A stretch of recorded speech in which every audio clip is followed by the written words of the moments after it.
నమస్కారం, సుఖీభవకు స్వాగతం. ఈరోజు సుఖీభవలో పసిబిడ్డకు ఓ పాల బ్యాంక్, గుండె గుట్టు విప్పే యాంజియోగ్రామ్, మహిళల్లో స్థూలకాయానికి ఇవి కూడా కారణాలే, కలుషిత గాలితో శ్వాస కష్టాలు, ఇంకా హెల్త్ టిప్. పాప ఏడిస్తే తల్లి పాలు పడుతుంది. సృష్టికర్త ప్రసాదించిన ఆ రెండు అమృత భాండాలు అడుగంటిన కుండల్లా మారిపోతే ఆ బిడ్డ పరిస్థితి ఏంటి? అమ్మ పాలకు నోచుకొని పసిపిట్టలకు మేమున్నామంటూ తల్లిపాల బ్యాంకులు ఒక వరంలా ముందుకొస్తున్నాయి. వారి ఆకలిని తీరుస్తూ పోషకాల పరమన్నాన్ని అందిస్తున్నాయి. తల్లిపాల వారోత్సవాల సందర్భంగా మిల్క్ బ్యాంకుల గురించిన పూర్తి వివరాల్ని ఇప్పుడు తెలుసుకుందాం. పాపాయికి పాలు పట్టడం అంటే కేవలం ఆకలి తీర్చటం మాత్రమే కాదు, భవిష్యత్తు ఆరోగ్యాన్ని భద్రంగా ఉంచే ఔషధాల గనిని అందించటమే. అమ్మ స్తన్యంలో బిడ్డ ఎదుగుదలకు అవసరమైన అన్ని పోషకాలు సమృద్ధిగా ఉంటాయి. తల్లిపాలు పట్టడం వల్ల పసిబిడ్డకు వజ్ర సమానమైన వ్యాధి నిరోధక శక్తి లభిస్తుంది. అయితే కొన్ని సందర్భాల్లో తల్లుల్లో పాల ఉత్పత్తి తగినంతగా ఉండదు. సిజేరియన్ తాలూకు కోతలు, వివిధ రకాల అనారోగ్యాల కారణంగా తల్లి బిడ్డకు పాలు ఇవ్వలేకపోతుంటుంది. ఇలాంటప్పుడు పసిబిడ్డలు అమృతం లాంటి తల్లిపాలకు నోచుకోలేకపోతుంటారు. ఈ సమస్యకు పోతపాల రూపంలో పరిష్కారం ఉన్నప్పటికీ అమ్మపాలతో పోలిస్తే అవి దిగదుడిపే. కొంతమంది పిల్లలకు పోతపాలు పడని సందర్భాలు కూడా ఉంటాయి. ఈ నేపథ్యంలో తల్లిపాలు దక్కని పసిబిడ్డలకు సంజీవిని లాంటి చనుబాలను అందించేందుకు తల్లిపాల బ్యాంకులు ముందుకొస్తున్నాయి. హ్యూమన్ మిల్క్ బ్యాంక్ అంటే ఏంటంటే తల్లి పాలు స్టోర్ చేయబడతాయి. సో తల్లి పాలు ఎంత ఇంపార్టెంటో శిశువుకి అన్నది మనందరికీ తెలుసు. సో కొన్ని కారణాల వల్ల న్యూ బార్న్స్ అంటే నవజాత శిశువులు ఐసీయూలో అడ్మిట్ అయి ఉంటారు, లేదా కొన్ని కారణాల వల్ల మదర్స్కి ఫీడింగ్ రాకపోవచ్చు. సో అలాంటి సిచ్యువేషన్లో తల్లిపాలు అవసరమైన బిడ్డలకి మోస్ట్లీ ఇది ఎక్కడ అప్లికబుల్ అవుతుందంటే ప్రీటర్మ్ బేబీస్కి. ప్రీటర్మ్ బేబీస్ అంటే 2 kilos కంటే తక్కువ పుట్టిన వాళ్ళు, 37 వారాలు నిండకుండా పుట్టిన వాళ్ళకి డబ్బా పాలు బదులు తల్లిపాలు అన్నది చాలా శ్రేష్టం. సో అది మదర్స్కి రానప్పుడు ఏం చేయాలి? సో అప్పుడు ఈ మిల్క్ బ్యాంక్స్ అన్నవి మనకి ఉపయోగపడతాయి. సో అక్కడ నుంచి మనము ఎవరికైతే ఈ పాలు అన్నది అవసరమో వాళ్ళకి మనం రిక్వజిషన్ పంపిస్తాం. ఇలా we need some milk because మనకు ఒక ప్రీటర్మ్ బేబీ ఉన్నారు, వాళ్ళకి పాలు కావాలి అని మిల్క్ పంపిస్తే అక్కడ నుంచి we can donate the milk అనమాట. సో డోనర్ని సెలెక్ట్ చేసుకోవాలి ఫస్ట్. సో డోనర్ సెలెక్ట్ చేసుకోమనేది ఇట్స్ వెరీ వాలంటరీ ప్రాసెస్. దీనికి ఏది కూడా ఒక నిర్బంధం లేదు, మీరు చెయ్యాలి అనేది ఏం లేదు. It's like realization. ఎవరైతే పాలిచ్చే తల్లులు ఉంటారో వాళ్ళ బిడ్డకి ఫీడ్ చేశాక ఇంకా సఫిషియంట్ మిల్క్ ఉన్నప్పుడు వాళ్ళు వాలంటరీగా మిల్క్ బ్యాంక్కి వస్తే వాళ్ళ దగ్గర నుంచి పాలు తీసుకోవటం అన్నది జరుగుతుంది. కానీ ఆ మదర్స్ అందరి దగ్గర కూడా తీసుకోము, మనం సెలెక్ట్ చేసుకుంటాం. ఆ డోనర్ని సెలెక్ట్ చేసుకునేది ఎలా ఉంటుంది అంటే ఫస్ట్ వాళ్ళకి కొన్ని సెల్ఫ్ డిక్లరేషన్ ఫామ్ అనేది కొన్ని క్వశ్చన్స్ ఉంటాయి. ఆ క్వశ్చనర్ని వాళ్ళు ఫిల్ చేయాలి. ఫిల్ చేసి వాళ్ళ పార్ట్నర్కి కూడా ఏమీ ట్రాన్స్మిటబుల్ డిసీజెస్ ఏమీ లేవని చెప్పి వాళ్ళు ఒక సెల్ఫ్ డిక్లరేషన్ ఫామ్ సైన్ చేస్తారు. సైన్ చేశాక కొన్ని బ్లడ్ టెస్టులు చేస్తామన్నమాట ఆ మదర్కి. ఇంపార్టెంట్ బ్లడ్ టెస్టులు ఏంటంటే ఏ డిసీజెస్ అయితే మిల్క్ ద్వారా ట్రాన్స్మిట్ అవుతాయో ఆ డిసీజెస్ని స్క్రీన్ చేస్తాం. స్క్రీన్ చేసి అవేమీ లేదు నెగిటివ్ అని వచ్చాక మనం ఆ మదర్ని ఫిట్ యాజ్ ఎ డోనర్ అని చెప్పి లేబుల్ చేస్తాం. అండ్ సైమల్టేనియస్లీ మదర్ని ఎగ్జామిన్ కూడా చేస్తాం. సో ఎగ్జామిన్ చేసి when we label her to be fit as a donor అనమాట. ఇది పీడియాట్రిషియన్ చేయొచ్చు, లేదా ఆబ్స్టెట్రిషియన్ గైనకాలజిస్ట్ చేయొచ్చు, లేదా లాక్టేషన్ కౌన్సిలర్ చేయొచ్చు. అండ్ ఫస్ట్ ఆఫ్ ఆల్ ఆ మదర్కి పాలు ఇవ్వటం వల్ల ఉన్న ఇంపార్టెన్స్ ఏంటి, వాళ్ళు ఎంత మంచి చేస్తున్నారు అన్నది కూడా ఆ మదర్కి అంతా కూడా మనం ఇన్ఫర్మేషన్ బుక్లెట్ ఒకటి ఇస్తాం. సో వాళ్ళ లోకల్ లాంగ్వేజ్లో, అంటే మన దగ్గర అంటే తెలుగులో బుక్లెట్ ఉంటుంది. సో ఆ బుక్లెట్ వాళ్ళకి చెప్పి వాళ్ళు దాని ఇంపార్టెన్స్ అది అర్థం అయ్యాక వాళ్ళకి మనం టెస్ట్లు అది చేసి వాళ్ళని మనం డోనర్గా లేబుల్ చేస్తాం. తల్లిపాలు పిల్లలకు జీవశక్తి. పుట్టిన వెంటనే పసిబిడ్డకు తల్లిపాలు నోటికి అందితే ప్రాణం పుంజుకుంటుంది. అయితే ప్రసవం తర్వాత కొందరు తల్లులకు పాలు పడవు, లేదా అనారోగ్య కారణాల రీత్యా పాలిచ్చే వీలుండదు. కానీ పిల్లలు తల్లిపాలు తాగే స్థితిలో ఉంటారు. ఇలాంటి వారి కోసం తల్లిపాల బ్యాంకులు కీలకంగా మారాయి. మన దేశంలో మొదటిసారిగా ముంబైలోని సియోన్ హాస్పిటల్లో హ్యూమన్ మిల్క్ బ్యాంకును 1989లో ప్రారంభించారు. ఇది ఆసియాలో మొట్టమొదటి బ్రెస్ట్ మిల్క్ బ్యాంక్. దేశవ్యాప్తంగా ప్రస్తుతం 90కి పైగా తల్లిపాల బ్యాంకులు పనిచేస్తున్నాయి. మన తెలుగు రాష్ట్రాల్లోనూ ఇటీవలి కాలంలో తల్లిపాల బ్యాంకులు ఏర్పడ్డాయి. ఆరోగ్యంగా ఉన్న బాలింతలు తమ పిల్లలకు సరిపడా పాలు ఇచ్చాక ఇంకా ఎక్కువ ఉంటే వాటిని నిశ్చింతగా దానం చేయొచ్చు. తల్లి నుంచి సేకరించిన పాలను స్టెరిలైజ్ చేసి ఫ్రీజర్లో నిల్వ ఉంచుతారు.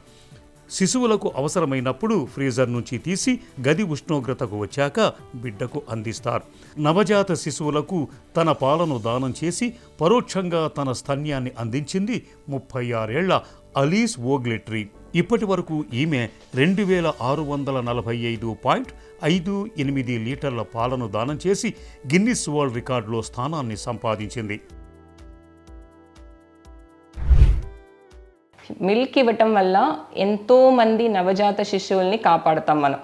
సో ఆ అవేర్నెస్ రావాలి. లాక్టేటింగ్ అంటే యూజువల్లీ ఏమనుకుంటామంటే నా బిడ్డకి సరిపోవాలి కదా, నేను డొనేట్ చేసేస్తే ఎట్లా, మరి నా బిడ్డకి సరిపోవు కదా అన్నది ఒకటి ఉంటుంది అందరి మదర్స్లో. బట్ ఓకే, మీ బిడ్డకి ఇచ్చాకే ఇన్నఫ్ అండ్ మోర్ మిల్క్ ఉంటాయి. సో ఆ మిల్క్నే and common physiology is like that. మీరు ఎంత ఎక్స్ప్రెస్ చేస్తే అంత మిల్క్ ఇంకా ప్రొడ్యూస్ అవుతూ ఉంటాయి. So if you really want to donate milk అంటే మీ బిడ్డకి సరిపోవు అన్నదైతే అక్కర్లేదు. యాజ్ ఆఫ్ నౌ ఎథికలీ అంటే తల్లి పాలు అన్నది ఇట్స్ నాట్ లైక్ మనం దానికి ఏమైనా తీసుకోవాలంటే వీ షుడ్ చార్జ్ దెమ్ అన్నది we are not doing that. But cost and all as of now hospital side నుంచి కంప్లీట్గా బేర్ చేస్తుంది. And we are not being funded by any NGOs. Obviously అంటే ఇన్ ఫ్యూచర్లో ఎవరన్నా if we can accumulate some funds for all these cultures definitely that would be helpful. So ఇంకోటి ఏంటంటే చాలాసార్లు ఏం చూస్తాము అంటే మనము every one is busy in their own jobs. So most of the lactating mothers are already వాళ్ళు తిరిగి జాబ్కి వెళ్ళిపోవాలి. లెస్ దాన్ 1 month 2 months వాళ్ళకి వెళ్ళి again they have to join back. So అని చెప్పేసి వాళ్ళు బ్రెస్ట్ ఫీడింగ్ ఆపాల్సిన అవసరం లేదు. So they can express there milk, they can store that in the milk bank and then they can use it. So అది milk bank దగ్గరలో లేకపోతే ఏంటి పరిస్థితి అంటే you can express that milk, store in your refrigerator. మీరు జాబ్కి వెళ్ళినప్పుడు you can ask అమ్మమ్మ కానీ నాయనమ్మ కానీ ఎవరైతే ఉంటారో బేబీ పక్కన వాళ్ళని ఆ మిల్క్ బేబీకి ఇవ్వమని చెప్పొచ్చు. అంతేగాని మీరు జాబ్కి వెళ్ళాలని చెప్పేసి త్వరగానే 3 నెలలకే 4 నెలలకే పాలు మాన్పించేసేసి డబ్బా పాలు ఇవ్వాల్సినంత అవసరం అయితే లేదు. సో మినిమం టు 6 months ఎట్టి పరిస్థితుల్లోనూ మినిమం ఆఫ్ 6 months బిడ్డకి తల్లిపాలు ఇవ్వటానికి ట్రై చేయండి. తల్లిపాలే బిడ్డలకు అమృతం, ఆరోగ్యాన్ని ప్రసాదించే ప్రకృతి అద్భుతం. తొలిసారి చనుబాలు పట్టించే సమయంలో ఆ తల్లి బిడ్డలు పొందే మధురానుభూతిలో జీవితకాలపు ఆరోగ్యం ఇమిడి ఉంటుంది. అయితే అందరూ తల్లులకు ఆ అదృష్టం ఉండకపోవచ్చు. కొందరిలో చనుబాల ఉత్పత్తి తక్కువగా ఉండొచ్చు, మరికొందరు అనారోగ్యాల వల్ల పాలు పట్టించలేకపోవచ్చు. మరి అలాంటి అత్యవసర సమయాల్లో బ్లడ్ బ్యాంకు లాగే పనిచేసే స్వచ్ఛమైన చనుబాల బ్యాంకులు ఇవాళ మనకు అందుబాటులో ఉన్నాయి. ఆరోగ్యవంతులైన తల్లులు ఎవరైనా పాలను దానం చేయవచ్చు. పుట్టగానే తల్లిని కోల్పోయిన పిల్లలు, కావాలనే తల్లి వదిలేసిన శిశువులకు ఆహార కొరత లేకుండా చేస్తాయి ఈ తల్లిపాల బ్యాంకులు. బిడ్డకు జన్మనిచ్చాక తల్లి అనారోగ్యంతో బాధపడుతూ పాలు పట్టించలేని స్థితిలో ఈ బ్యాంకులు అత్యుత్తమ సేవలందిస్తాయి. తల్లిలో పాల ఉత్పత్తి తగు మోతాదులో లేనప్పుడు, పిల్లలు పుట్టగానే దత్తత తీసుకున్న సమయంలో ఈ తల్లిపాల బ్యాంకులు పసిబిడ్డ ఆకలిని ఇట్టే తీర్చగలవనటంలో ఎలాంటి సందేహం అక్కర్లేదు. ప్రాణాల్ని ప్రమాదంలోకి నెట్టే గుండెపోటు అనేది నిజానికి ఉన్నట్టుండి విరుచుకుపడే విపత్తేం కాదు. రక్తనాళాల్లో పూడికలు పేరుకుపోవడానికి చాలా కాలమే పడుతుంది. ఈ మధ్యకాలంలో తరచూ ECG, ఎకో, ట్రెడ్మిల్, యాంజియోగ్రామ్ వంటి పరీక్షల్ని చేయించుకుంటూ ఉంటే రక్తనాళాల్లో పూడికల్ని మనం తొలి దశలోనే గుర్తించవచ్చు. గుండె ఆరోగ్యాన్ని పట్టి చెప్పే పరీక్షల్లో యాంజియోగ్రామ్ని గోల్డెన్ టెస్ట్గా పేర్కొంటారు డాక్టర్లు. గుండె ఆరోగ్యానికి భరోసానిచ్చే యాంజియోగ్రామ్ పరీక్ష గురించిన పూర్తి వివరాల్ని ఇప్పుడు తెలుసుకుందాం.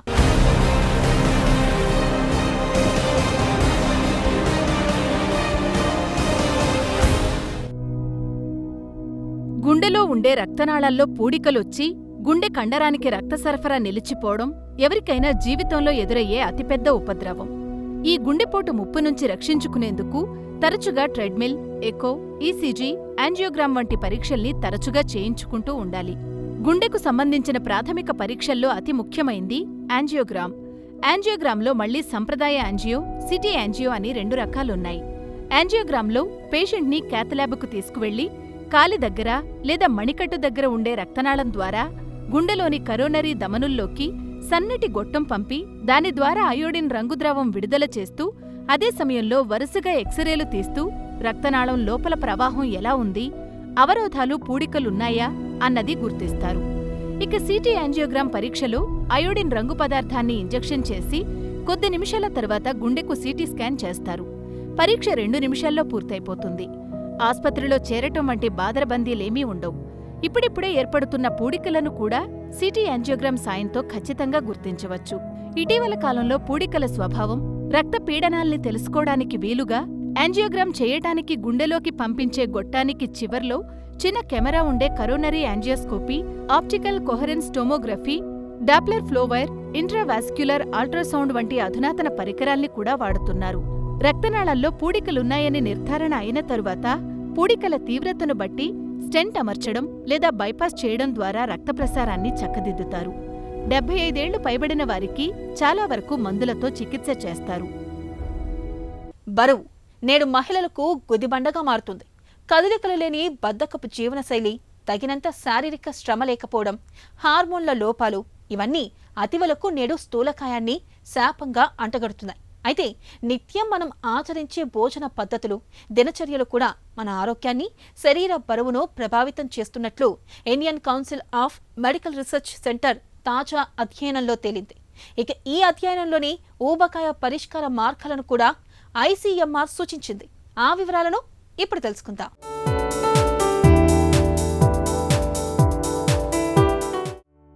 సాధారణంగా మన ఇళ్లలో ఇంటి మొత్తానికి కలిపి వంట చేస్తారు. కుటుంబ సభ్యుల్లో ఎవరికి వారికంటూ ప్రత్యేకమైన వంట నియమాలేవీ ఉండవు. ఇక పోషకాల అవసరం ఆధారంగా వంటలు వండే విధానాలు అంతకంటే ఉండవు. ప్రధానంగా అన్నం, నూనెలో వేయించిన వేపుళ్ళు, కూరలు, తీపి పదార్థాలతోనే మన భోజనం పూర్తవుతూ ఉంటుంది. ఇలా అందరికీ ఒకే భోజనం అలవాటు వల్ల కుటుంబ సభ్యుల్లో ఎవరికి వారికి వాళ్ల వయసుకు, శారీరక శ్రమలకు అవసరమైన పోషకాలు అందకపోవచ్చు. ప్రత్యేకించి మహిళలు కుటుంబంలో ఎక్కువ పోషకలోపానికి లోనవుతూ ఉంటారు. కుటుంబం తిన్న తర్వాత భోంచేసే అలవాటుతో పోషకాల లోపానికి గురయ్యే ఇలాంటి మహిళలతో పాటు దేన్ని మిగల్చకూడదనే ఉద్దేశంతో మిగిలినవన్నీ తినేయటం వల్ల తేలికగా ఊబకాయం బారిన పడే మహిళలు ఉంటారు. కలిసి పంచుకునే భోజన అలవాట్లతో స్థూలకాయం, హై బీపీ, మధుమేహం, గుండె జబ్బులతో పాటు పునరుత్పత్తి సమస్యలను కూడా కలిసి పంచుకునే ముప్పు పొంచి ఉంటుందంటున్నారు వైద్యులు. తెలియకుండానే పోషక లోపాలతో కూడిన అనారోగ్యకరమైన ఆహారపు అలవాట్లను, ఎక్కువ సమయాల పాటు కదలకుండా కూర్చునే బద్ధకపు జీవన విధానాన్ని దంపతులు కలిసి పంచుకుంటూ ఉంటారు. దాంతో జీవనశైలి సంబంధిత రుగ్మతలు ఇద్దరినీ ఏకకాలంలో వెంటాడుతూ ఉంటాయి. నిజానికి ఆరోగ్యకరమైన వంటకాలను వండుకోవడం శ్రమతో కూడుకున్న వ్యవహారం కానే కాదు. భార్యలు తామొక్కరే వంటగదిలో శ్రమపడుతున్నట్టు చెబుతూ ఉంటారే తప్ప వంట పనిలో భర్త, పిల్లల సహాయాన్ని తీసుకోవడానికి మాత్రం ముందుకు రారు. వంట తన సొత్తే అన్నట్టు, వంటగది తన సామ్రాజ్యం అన్నట్టు వ్యవహరించకుండా వంట పనిలో పిల్లల, భర్త సహాయం తీసుకోగలిగితే ఆ పని తేలికవడంతో పాటు పోషక ప్రాధాన్యతలతో వంటలను వండుకునే వెసులుబాటు చిక్కుతుంది. అలాగే దంపతులిద్దరూ భోజనాలను వండుకుంటున్న విధానం మీద కూడా దృష్టి పెట్టాలి. తోచింది వండుకుని తినేయడం కాకుండా, అదనపు క్యాలరీలు దరిచేరకుండా, తక్కువ నూనెతో పోషకాలు నష్టపోకుండా వండుకునే విధానాలను నేర్చుకోవాలి. తక్కువ క్యాలరీలను అందించే ప్రత్యామ్నాయాలను ఎంచుకోవాలి. అన్నం బదులు మిల్లెట్స్ తినడం, వేపుళ్లకు బదులు ఆవిరి మీద మగ్గించిన కూరగాయ ముక్కలు తినడం లాంటి అలవాట్లు అలవర్చుకోవాలి. అలాగే పప్పు, కూరగాయలను విడిగా ఉడికించుకుని వారి వారి అవసరాలకు తగ్గట్టుగా కారం, ఉప్పు, నూనెలు జోడించుకోవచ్చు. ఆకుకూరలు, పులిసిన పదార్థాలు, స్థానిక ధాన్యాలతో కూడిన సంప్రదాయ వంటకాలకు పెద్దపీట వేయగలిగితే దంపతులిద్దరితో పాటు వారి పిల్లల ఆరోగ్యం కూడా భేషుగ్గా ఉంటుంది. అలాగే కుటుంబమంతా కలిసి బయటి ఆహారానికి బదులుగా ఇంటి భోజనానికే కట్టుబడి ఉండాలనే నియమాలు కూడా ఆచరించాలి. రాత్రివేళ ఆలస్యంగా భోజనం చేయడం, టీవీ ముందు కూర్చుని చిరుతిళ్లు తినడం లాంటి అలవాట్లకు స్వస్తి చెప్పాలి. అలాగే దైనందిన జీవితంలో వ్యాయామానికి తప్పనిసరిగా చోటు కల్పించాలి. ప్రాణాల్ని ప్రమాదంలోకి నెట్టే గుండెపోటు అనేది నిజానికి ఉన్నట్టుండి విరుచుకుపడే విపత్తేం కాదు. రక్తనాళాల్లో పూడికలు పేరుకుపోవడానికి చాలా కాలమే పడుతుంది. ఈ మధ్యకాలంలో తరచూ ECG, ఎకో, ట్రెడ్మిల్, యాంజియోగ్రామ్ వంటి పరీక్షల్ని చేయించుకుంటూ ఉంటే రక్తనాళాల్లో పూడికల్ని మనం తొలి దశలోనే గుర్తించవచ్చు. గుండె ఆరోగ్యాన్ని పట్టి చెప్పే పరీక్షల్లో యాంజియోగ్రామ్ని గోల్డెన్ టెస్ట్గా పేర్కొంటారు డాక్టర్లు. గుండె ఆరోగ్యానికి భరోసానిచ్చే యాంజియోగ్రామ్ పరీక్ష గురించిన పూర్తి వివరాల్ని ఇప్పుడు తెలుసుకుందాం.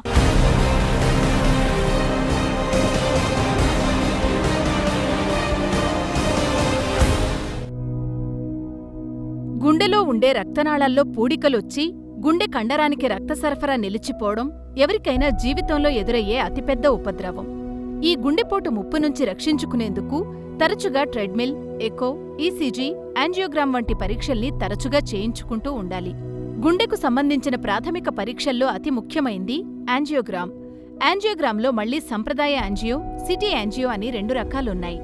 యాంజియోగ్రామ్లో పేషెంట్ని క్యాథ్‌ల్యాబ్‌కు తీసుకువెళ్లి కాలి దగ్గర లేదా మణికట్టు దగ్గర ఉండే రక్తనాళం ద్వారా గుండెలోని కరోనరీ ధమనుల్లోకి సన్నటి గొట్టం పంపి దాని ద్వారా అయోడిన్ రంగుద్రావం విడుదల చేస్తూ అదే సమయంలో వరుసగా ఎక్స్రేలు తీస్తూ రక్తనాళం లోపల ప్రవాహం ఎలా ఉంది, అవరోధాలు, పూడికలున్నాయా అన్నది గుర్తిస్తారు. ఇక సిటీ యాంజియోగ్రామ్ పరీక్షలో అయోడిన్ రంగు పదార్థాన్ని ఇంజెక్షన్ చేసి కొద్ది నిమిషాల తర్వాత గుండెకు సిటీ స్కాన్ చేస్తారు. పరీక్ష 2 నిమిషాల్లో పూర్తయిపోతుంది. ఆస్పత్రిలో చేరటం వంటి బాదరబందీలేమీ ఉండవు.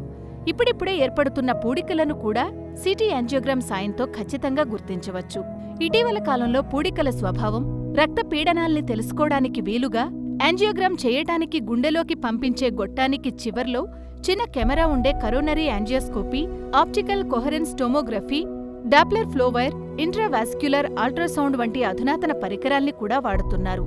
రక్తనాళాల్లో పూడికలున్నాయని నిర్ధారణ అయిన తరువాత పూడికల తీవ్రతను బట్టి స్టెంట్ అమర్చడం లేదా బైపాస్ చేయడం ద్వారా రక్త ప్రసారాన్ని చక్కదిద్దుతారు.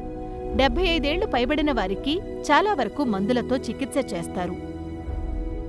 బరువు నేడు మహిళలకు గుదిబండగా మారుతుంది.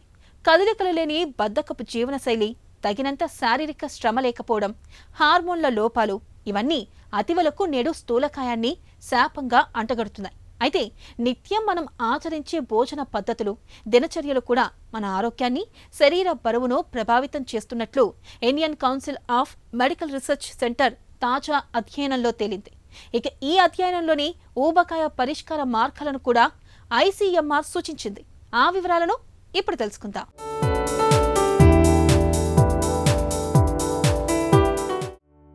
సాధారణంగా మన ఇళ్లలో ఇంటి మొత్తానికి కలిపి వంట చేస్తారు.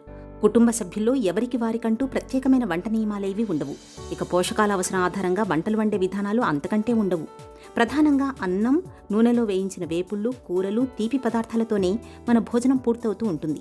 ఇలా అందరికీ ఒకే భోజనం అలవాటు వల్ల కుటుంబ సభ్యుల్లో ఎవరికి వారికి వాళ్ల వయసుకు, శారీరక శ్రమలకు అవసరమైన పోషకాలు అందకపోవచ్చు.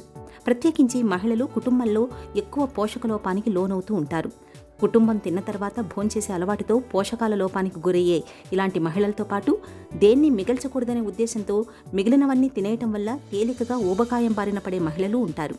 కలిసి పంచుకునే భోజన అలవాట్లతో స్థూలకాయం, హైబీపీ, మధుమేహం, గుండె జబ్బులతో పాటు పునరుత్పత్తి సమస్యలను కూడా కలిసి పంచుకునే ముప్పు పొంచి ఉంటుందంటున్నారు వైద్యులు. తెలియకుండానే పోషక లోపాలతో కూడిన అనారోగ్యకరమైన ఆహారపు అలవాట్లను, ఎక్కువ సమయాల పాటు కదలకుండా కూర్చునే బద్ధకపు జీవన విధానాన్ని దంపతులు కలిసి పంచుకుంటూ ఉంటారు. దాంతో జీవనశైలి సంబంధిత రుగ్మతలు ఇద్దరినీ ఏకకాలంలో వెంటాడుతూ ఉంటాయి. నిజానికి ఆరోగ్యకరమైన వంటకాలను వండుకోవడం శ్రమతో కూడుకున్న వ్యవహారం కానే కాదు. భార్యలు తామొక్కరే వంటగదిలో శ్రమపడుతున్నట్టు చెబుతూ ఉంటారే తప్ప వంట పనిలో భర్త, పిల్లల సహాయాన్ని తీసుకోవడానికి మాత్రం ముందుకు రారు. వంట తన సొత్తే అన్నట్టు, వంటగది తన సామ్రాజ్యం అన్నట్టు వ్యవహరించకుండా వంట పనిలో పిల్లల, భర్త సహాయం తీసుకోగలిగితే ఆ పని తేలికవడంతో పాటు పోషక ప్రాధాన్యతలతో వంటలను వండుకునే వెసులుబాటు చిక్కుతుంది. అలాగే దంపతులిద్దరూ భోజనాలను వండుకుంటున్న విధానం మీద కూడా దృష్టి పెట్టాలి. తోచింది వండుకుని తినేయడం కాకుండా అదనపు క్యాలరీలు దరిచేరకుండా, తక్కువ నూనెతో పోషకాలు నష్టపోకుండా వండుకునే విధానాలను నేర్చుకోవాలి. తక్కువ క్యాలరీలను అందించే ప్రత్యామ్నాయాలను ఎంచుకోవాలి. అన్నం బదులు మిల్లెట్స్ తినడం, వేపుళ్లకు బదులు ఆవిరి మీద మగ్గించిన కూరగాయ ముక్కలు తినడం లాంటి అలవాట్లు అలవర్చుకోవాలి. అలాగే పప్పు, కూరగాయలను విడిగా ఉడికించుకుని వారి వారి అవసరాలకు తగ్గట్టుగా కారం, ఉప్పు, నూనెలు జోడించుకోవచ్చు. ఆకుకూరలు, పులిసిన పదార్థాలు, స్థానిక ధాన్యాలతో కూడిన సంప్రదాయ వంటకాలకు పెద్దపీట వేయగలిగితే దంపతులిద్దరితో పాటు వారి పిల్లల ఆరోగ్యం కూడా భేషుగ్గా ఉంటుంది. అలాగే కుటుంబమంతా కలిసి బయటి ఆహారానికి బదులుగా ఇంటి భోజనానికే కట్టుబడి ఉండాలనే నియమాలు కూడా ఆచరించాలి. రాత్రివేళ ఆలస్యంగా భోజనం చేయడం, టీవీ ముందు కూర్చుని చిరుతిళ్లు తినడం లాంటి అలవాట్లకు స్వస్తి చెప్పాలి. అలాగే దైనందిన జీవితంలో వ్యాయామానికి తప్పనిసరిగా చోటు కల్పించాలి. కాలుష్యం ఇవాళ మనల్ని కసిగా కాటేస్తుంది. ఓవైపు పరిశ్రమలు, మరోవైపు వాహనాలు వెదజల్లే అవశేషాలు. వీటికి తోడు అడ్డు ఆపు లేని మానవ చర్యల కారణంగా వాయు కాలుష్యం అంతకంతకు పెచ్చరిల్లుతుంది. గాలి కాలుష్యం అత్యధికంగా ఉన్న నగరాల్లో మన దేశానికి చెందిన 14 నగరాలు ఉన్నట్లు ప్రపంచ ఆరోగ్య సంస్థ పేర్కొంటుంది. ప్రపంచవ్యాప్తంగా 99% మంది ప్రజలు నేడు కలుషితమైన గాలినే పీలుస్తున్నారని అధ్యయనాల్లో వెల్లడైంది. కలుషిత గాలి మూలంగా శ్వాసకోశ వ్యాధుల బారిన పడి ఏడాదికి సగటున 66 లక్షల మందికి పైగా మృత్యువాత పడుతున్నారని పరిశోధకులు చెబుతున్నారు. ఈ నేపథ్యంలో కలుషిత గాలి మూలంగా తలెత్తే శ్వాసకోశ సమస్యలు ఎలా ఉంటాయో, వాటిని అధిగమించేందుకు ఏం చేయాలో డాక్టర్ని అడిగి ఇప్పుడు తెలుసుకుందాం. వాయు కాలుష్యంతో ఊపిరితిత్తులకు ఎలా సమస్యలు పెరుగుతాయి? వాయు కాలుష్యంతో స్మోక్ వల్ల ఊపిరితిత్తుల్లో కార్బన్ డిపాజిట్ అనేది చాలా ఎక్కువగా పెరిగిపోతుంది. అదే కాకుండా స్మోకింగ్ కూడా వాయు కాలుష్యం అనే అనుకోవాలి. అది ఇండోర్ కూడా ఉండొచ్చు, అవుట్డోర్ కూడా ఉండొచ్చు. వెహికులర్ పొల్యూషన్ అనేది కూడా వాయు కాలుష్యం కిందే వస్తుంది. ఇది కాకుండా ఇండస్ట్రియల్ పొల్యూషన్ అంటే ఆక్యుపేషనల్ హెల్త్ మీద చాలా ఎక్కువ ఎఫెక్ట్ చూపిస్తుంది. ఇప్పుడు smoking, vehicular pollution, occupational health, industrial dust వల్ల ఇవి మూడు కూడా సిఓపిడి అనే వ్యాధి చాలా ఎక్కువగా దారితీస్తుంది అన్నమాట. ఇదే కాకుండా స్మోకింగ్ వల్ల చిన్నపిల్లల్లో ఆస్తమా అనేది చాలా ఎక్కువగా కనిపిస్తుంది ఈ మధ్యకాలంలో. సిఓపిడి అనే వ్యాధి 40 ఏళ్ల కంటే పైన ఉన్న వారికి అవుతుంది. 40 ఏళ్ల కంటే తక్కువ ఉన్న వాళ్ళలో ఆస్తమా సిఓపిడి ఓవర్లాప్ సిండ్రోమ్ అనేది పొల్యూషన్ వల్ల చాలా ఎక్కువగా కనిపిస్తుంది. ఈ పొల్యూషన్ ఇండోర్ కూడా ఉండొచ్చు, లేదంటే అవుట్డోర్ ఉండొచ్చు.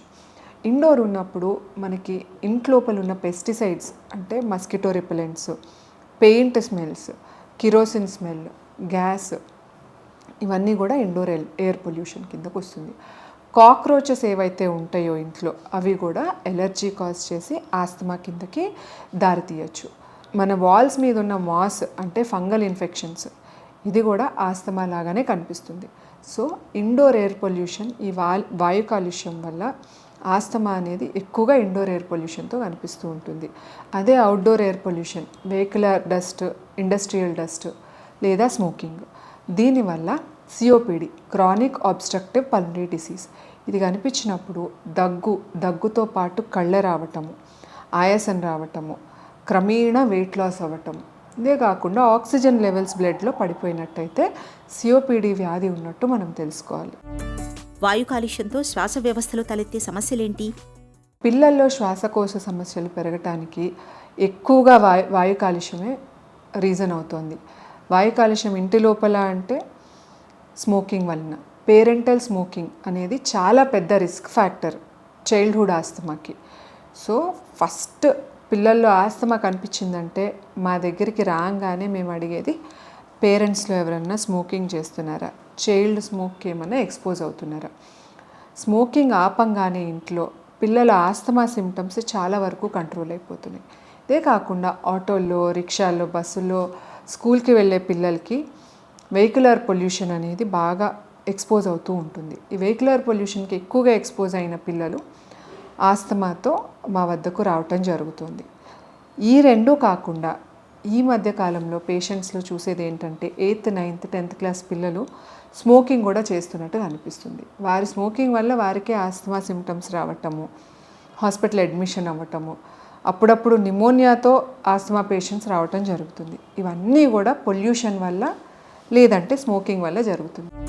వాయు కాలుష్యం అనేది ఆస్తమాకు ఎలా దారితీస్తుంది? వాయు కాలుష్యం ఉన్నప్పుడు కార్బన్ పార్టికల్స్, సల్ఫైడ్ పార్టికల్స్ ఎక్కువగా ఉంటాయి ఎయిర్లో. అది వెళ్ళి ఊపిరితిత్తుల లోపల ఉండే విండ్ పైప్స్లో ఉన్న ఎపిథీలియంని అటాక్ చేసి దాంట్లో ఇన్ఫ్లమేషన్ బాగా పెంచుతుంది అన్నమాట. ఇన్ఫ్లమేషన్ పెంచినప్పుడు దగ్గు రావటము, ఆయాసం రావటము, ఊపిరితిత్తుల్లో గొట్టాలనేవి మూసుకుపోతూ ఉంటాయి. ఎస్పెషలీ స్మాల్ ఎయిర్వేస్, వాయు కాలుష్యం వల్ల స్మాల్ ఎయిర్వేస్ అనేవి బ్లాక్ అయిపోయి ఉబ్బసం రావటము, దగ్గు, ఆయాసము ఇవన్నీ ఎక్కువగా కనిపిస్తూ ఉంటాయి అన్నమాట. దీనికన్నిటికీ వింటర్ టైమ్స్లో ఎక్కువగా ఆస్తమా పేషెంట్స్ మాస్క్ వేసుకోవటము, రెగ్యులర్గా ఇన్హేలర్స్ వాడినట్టయితే వారికి ఈ ఆస్తమా సిమ్టమ్స్ అనేవి కంట్రోల్లో ఉంటాయి. సిపిఓడి, క్రానిక్ బ్రాంకైటిస్, ఎంఫసీమా జబ్బులకు కాలుష్యానికి సంబంధం ఉందా? సిఓపిడి, క్రానిక్ బ్రాంకైటిస్ కానీ ఎంఫైసీమా అనే జబ్బులు చిన్నతనం నుంచి బాగా ఎక్కువగా వెహికులర్ పొల్యూషన్, ఎస్పెషలీ మనం చూస్తూ ఉంటాం ట్రాఫిక్ పోలీసులు, lorry drivers, trolley truck drivers, వీరందరూ కూడా సిఓపిడికి గురై ఉన్నారు. వెహికులర్ పొల్యూషన్, స్మోకింగ్ ఇవి రెండు చాలా ఎక్కువగా సిఓపిడికి దారితీస్తూ ఉంటాయి అన్నమాట. వీరిలో ఊపిరితిత్తులు మామూలుగా ఉండే ఊపిరితిత్తులు బెలూన్ లాగా ఊదిపోతాయి. బెలూన్ లాగా ఊదినప్పుడు లోపలికి గాలి వెళ్ళటము బయటికి రావటము రెండు ఇబ్బందిగానే ఉంటుంది. అది మనం ఎంఫైసీమా అంటాం. క్రానిక్ బ్రాంకైటిస్ అనగా వెహికులర్ పొల్యూషన్, స్మోక్ వల్ల లోపలికి పార్టికులేట్ మ్యాటర్ అనేది వెళ్ళిపోయి ఇన్ఫ్లమేషన్ అనేది దారితీస్తుంది అనమాట. ఇన్ఫ్లమేషన్ ఎక్కువగా అయినప్పుడు దగ్గు, గల్ల ఎక్కువగా రావటము. ఈ రెండిటితో వీక్నెస్ బాగా ఎక్కువ వస్తుంది. వాయు కాలుష్యంతో లంగ్ క్యాన్సర్ ముప్పు పెరుగుతుందా? స్టడీస్ ప్రకారము lung cancer directly related to smoking. స్మోక్లో ఉన్న కాలుష్య పదార్థాలే వాయు కాలుష్యంలో కూడా కనిపిస్తూ ఉంటాయి. వెహికులర్ స్మోక్ కానీ ఇండస్ట్రియల్ స్మోక్ కానీ. సో డైరెక్ట్గా అవే మనకి లంగ్ క్యాన్సర్ కూడా కాజ్ చేస్తాయి అనేది మనము ప్యారలల్గా తెలుసుకోవచ్చు. కాలుష్యం బారి నుంచి మన ఆరోగ్యాన్ని ఎలా కాపాడుకోవాలి? కాలుష్యం బారి నుంచి మన ఆరోగ్యాన్ని కాపాడుకోవాలంటే ప్రథమంగా బయట రోడ్ల మీద తిరుగుతున్నప్పుడు కానీ లేదంటే 2-వీలర్ అనేది డ్రైవ్ చేసేటప్పుడు కానీ మాస్క్ అనేది వేసుకున్నట్టయితే సగం కాలుష్యం అక్కడికక్కడ పోతుంది. కాకుండా ఇంట్లో ఉన్నప్పుడు కూడా మనం ఇన్ఫెక్షన్స్కి గురి అవ్వచ్చు. గురి అయ్యేవారు ఎవరంటే ఆస్తమా ఉన్నవారు, లేదంటే డయాబెటీస్, హైపర్ టెన్షన్, గుండె జబ్బు. వీరందరికీ ఇమ్యూనిటీ కొంచెం తక్కువ ఉంటుంది కాబట్టి ఈ ప్రాబ్లమ్స్ ఉన్నవారు కంపల్సరీ వ్యాక్సినేషన్ అనేది తీసేసుకున్నట్టయితే వారికి జబ్బులు రాకుండా ఉంటే ఇన్ఫెక్షన్ రాకుండా ఉంటుంది. బాగా ఎక్కువ వయసు ఉన్నవారు కానీ లేదంటే 10 years కంటే లోపల ఉన్నవారికి ఇన్ఫెక్షన్స్ చాలా కామన్గా వస్తాయి కాబట్టి వ్యాక్సినేషన్స్ అనేవి తీసుకుని ఎక్సర్సైజ్ అనేది బాగా చేయాలి. ప్రాణాయామము, యోగా అనేది చేసినట్టయితే లంగ్ కెపాసిటీ కూడా చాలా వరకు బాగుంటుంది. ఇదే కాకుండా హై ప్రోటీన్ డైట్ తీసుకున్నట్టయితే, అంటే నాన్ వెజిటేరియన్స్ అయితే ఎగ్, ఫిష్, చికెన్ ఇవన్నీ బాగా ఎక్కువగా తీసుకోవాలి. ఆయిల్ పదార్థాలు బాగా తగ్గించుకుంటూ ఉండాలి. వెజిటేరియన్స్ అయితే పప్పులు, సోయా, పన్నీర్ ఇవన్నీ ఎక్కువగా తీసుకున్నట్టయితే ఇమ్యూనిటీ అనేది చాలా వరకు బాగుంటుంది. కలుషిత గాలి మూలంగా ఊపిరితిత్తుల సామర్థ్యం క్రమంగా సన్నగిలుతూ వస్తుంది. ఈ పరిణామం చివరికి ఆస్తమా, సిఓపిడి, క్రానిక్ బ్రాంకైటిస్, ఎంఫెసిమా వంటి జబ్బుల్ని తెచ్చిపెడుతుంది.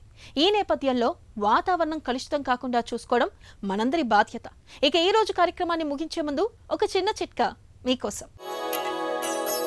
కీళ్ళ నొప్పులతో బాధపడుతున్నప్పుడు జాజికాయను చిన్న ముక్కలుగా చేసి నువ్వుల నూనెలో బాగా వేయించండి.